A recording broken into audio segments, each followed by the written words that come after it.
ওগো আল্লাহ, ওগো মালিক, তুমি ছাড়া তো আমাদের আর কেউ নাই, তুমি ছাড়া তো আমার আর কেউ নাই।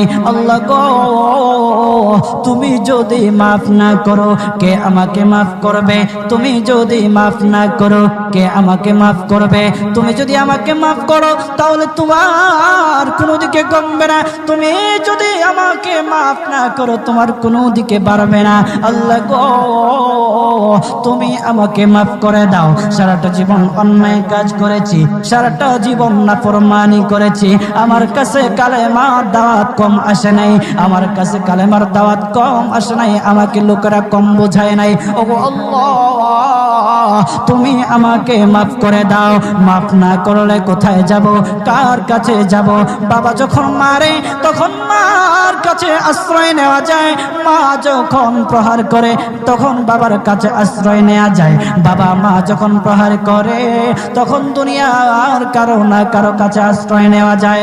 ওগো আল্লাহ, ওগো মালিক, তুমি যদি আমাকে মারো, তুমি যদি আমাকে আযাব দাও, ওগো আল্লাহ, কার কাছে যাব, কার কাছে গিয়া মাফ চাইবো? ওগো আল্লাহ, মেহেরবানি করে মাফ করে দাও।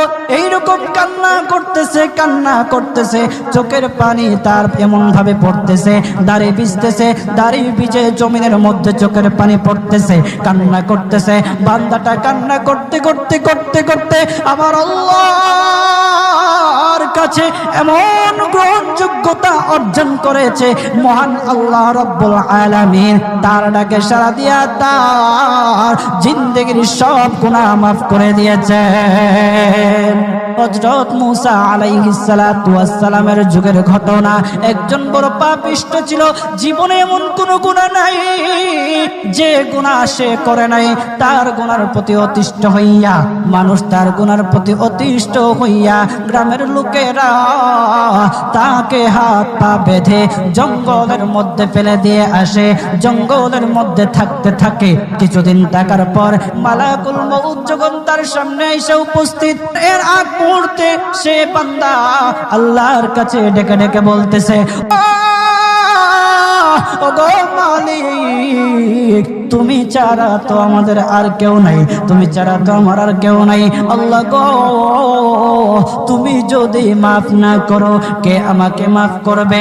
তুমি যদি মাফ না করো কে আমাকে মাফ করবে? তুমি যদি আমাকে মাফ করো তাহলে তোমার কোনো দিকে কমবে না, তুমি যদি আমাকে মাফ না করো তোমার কোনো দিকে বাড়বে না। আল্লাহ গো, তুমি